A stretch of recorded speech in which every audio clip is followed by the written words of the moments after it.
I'm 80 years old, and 3 weeks ago, I got a phone call that I'd been dreading for years but somehow thought would never actually come. My best friend of 57 years was gone. Heart attack, no warning. He was here, and then he wasn't. I'm Robert, and for the first time in my adult life, I don't have anyone to call when something happens, good or bad, big or small. For 57 years, Jack was the first person I'd reach for. Now there's just silence on the other end of that instinct. People keep asking me how I'm doing. They expect me to say something about grief or loss or how much I miss him. And I do miss him every single day. But that's not what's haunting me right now. What's haunting me is how much time we wasted. Let me tell you about Jack. We met in 1967. I was 23, fresh out of college, starting my first real job. He was in the office next to mine. We were both young, ambitious, had no idea what we were doing. We became friends the way young men do, over bad coffee, shared frustrations, and the feeling that we were both pretending to be adults. Over the years, Jack became the person who knew me better than anyone, better than my wife in some ways, though I'd never admit that to her while she was alive. He knew the version of me I was before marriage, before kids, before all the weight of life settled on my shoulders. He knew who I was when I still thought I could be anything. We lived 3 miles apart for 42 years. 3 miles. I could walk to his house in under an hour, drive there in 7 minutes. In the last 10 years, I saw him maybe 6 times a year, sometimes less. We always meant to get together more. We'd say it every time we talked. We should grab lunch. Let's plan a golf day. We need to catch up properly. But then life would happen. I'd be busy with something. He'd have his grandkids visiting. We'd push it to next month, then next season, then next year. There was always time, until there wasn't. The last time I saw Jack was 4 months ago. We met for coffee, 1 hour.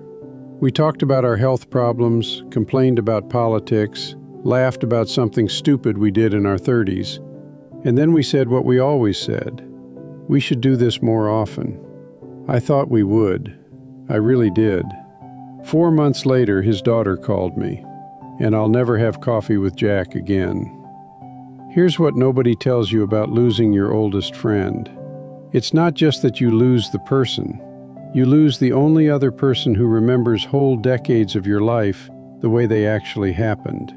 Jack remembered my first apartment, my terrible haircut in 1971, the night I met my wife, my father's funeral, the job I almost took that would have changed everything, the version of me that existed before my kids were born. All those memories still exist in my head, but now there's no one to confirm them with. No one to say, "Remember when we," and have them actually remember. It's like losing a witness to your own life. I've been going through old photos since he died. I have pictures of Jack at my wedding, at my kids' graduations, at my wife's funeral, standing in my backyard at a dozen summer barbecues. He's there, in the background of my entire adult life. And I'm looking at these photos thinking, why didn't I call him more? Why did I let months go by without seeing him? What was so important that I couldn't spare a few hours? I keep coming back to the same conclusion. Nothing. There was nothing so important. I was just busy. And busy felt like reason enough to keep postponing. The thing about old friendships is that they feel permanent. When you've known someone for 50 years, you stop thinking about the fact that it might end. You take it for granted. You think, we'll catch up next month, because you've been catching up for half a century. Why would that ever stop? But it does stop. And when it stops, you realize how many conversations you didn't have, how many stories you didn't tell, how many times you meant to say something and didn't because you figured there'd be another chance. I have one regret that's eating at me more than anything else. About 15 years ago, Jack went through something difficult. I won't share the details because they're his to keep. But it was hard, really hard. and he needed his friends. I showed up at first. I called him. We had lunch a few times. I listened. But after a while, I started to fade out. Not because I didn't care, but because it was heavy, and I had my own stuff going on, and it was easier to send a text than to sit with him in his pain. He never said anything about it, never made me feel guilty, but I knew. And he knew I knew, and we just never talked about it. I thought I'd make it up to him later. I thought once things settled down, we'd have time to reconnect properly. I thought I'd get a chance to be the friend I should have been during that time. I never got that chance. Now I'm sitting here at 80 years old, looking at photos of a man I loved like a brother, and I'm realizing I let him down when he needed me most. And I can't fix it. I can't call him and apologize. I can't take him to lunch and finally have that conversation. It's just gone. People talk about grief like it's about missing someone, and it is, but it's also about regret. It's about all the things you meant to do and didn't, all the ways you could have shown up better and didn't, all the time you thought you had that you don't. Since Jack died, I've been thinking a lot about my other friendships, the people I used to be close to who I haven't spoken to in years, the college friends I always meant to reconnect with, the neighbors I keep meaning to invite over. I've been doing the math. If I'm 80 now, and if I'm lucky enough to live to 90, that's 10 years, maybe less. And of the people I care about, how many of them will still be here in 10 years? I don't know. None of us do. So I've started making calls. Last week, I called a friend I hadn't spoken to in 8 years. We'd had a falling out over something stupid. I don't even remember what. I called him and said, "I'm too old to hold grudges. I miss our friendship. Can we let this go?" He cried. We talked for 2 hours. We're having lunch next week. I called another friend from my first job. We used to be close, lost touch in our 50s. I found his number through his daughter. When he answered, he said, "Robert, I was just thinking about you last week." We talked for 90 minutes. He told me about his grandson. I told him about Jack. We made plans to meet in person. I'm not waiting anymore. I'm not assuming there's more time, because Jack taught me, in the hardest way possible, that there isn't always more time. Here's what I've learned in the 3 weeks since my best friend died. Friendship isn't automatic. It doesn't maintain itself just because you've known someone a long time.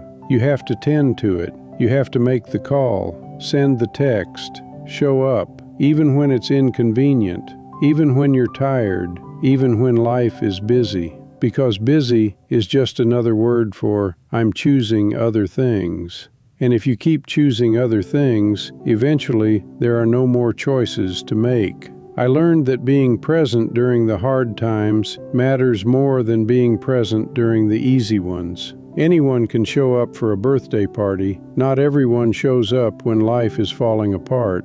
And the people who do show up then, those are the ones who matter. I wasn't one of those people for Jack when he needed me most, and I'll regret that for the rest of my life. I learned that you can love someone and still fail them. I loved Jack. He knew I loved him. But love without action is just a feeling. And feelings don't keep friendships alive.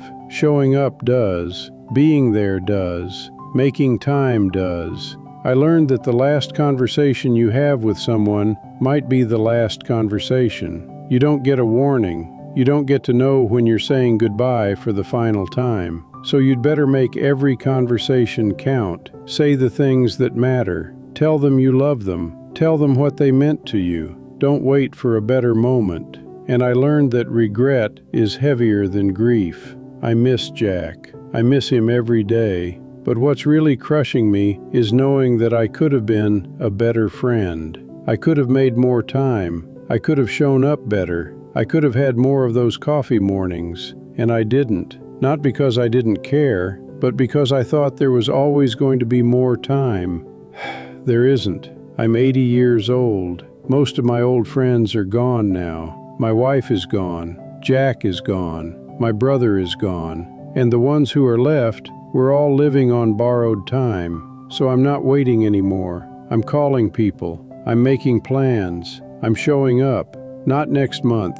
Not when things settle down. Now. Because I've learned that later is a lie we tell ourselves to avoid the discomfort of being fully present in our lives right now. If you have people you love, call them today, not tomorrow, not when you're less busy, today. Tell them what they mean to you, make plans to see them, and then actually follow through. Don't let months turn into years. Don't assume you'll always have another chance, because one day you won't. I wish I could call Jack right now. I wish I could tell him I'm sorry I wasn't there when he needed me. I wish I could tell him he was more than a friend. He was a witness to my entire life, and without him, half my memories feel incomplete. But I can't, because I waited too long.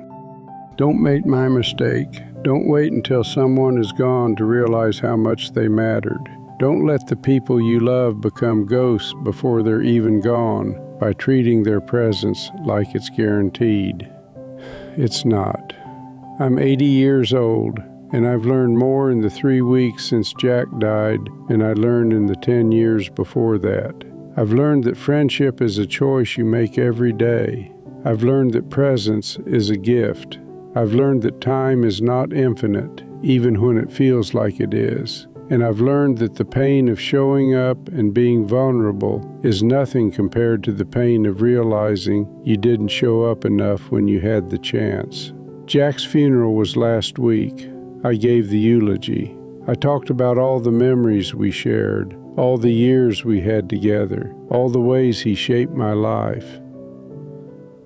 But what I didn't say, what I couldn't say in front of everyone, was this. I'm sorry I didn't give you more of my time. I'm sorry I let months go by without calling. I'm sorry I wasn't there when you needed me most. I'm sorry I kept thinking we had more time. I'm saying it now, even though he can't hear it, because maybe you can. If you have a friend you've been meaning to call them today. If you have someone you need to apologize to, do it now. If there's someone you love who doesn't know it, tell them. Don't wait for the funeral to say the things you should have said over coffee. I'm 80 years old. I've lost my best friend, and the grief is real, but the regret is worse. Learn from my mistake. Don't wait. If this resonates with you, share it with someone who needs to hear it. Leave a comment about a friend you need to reach out to. And subscribe if you want more honest conversations about what matters when time is running out. The call I should have made 3 months ago, I can never make now. Don't let that be your story.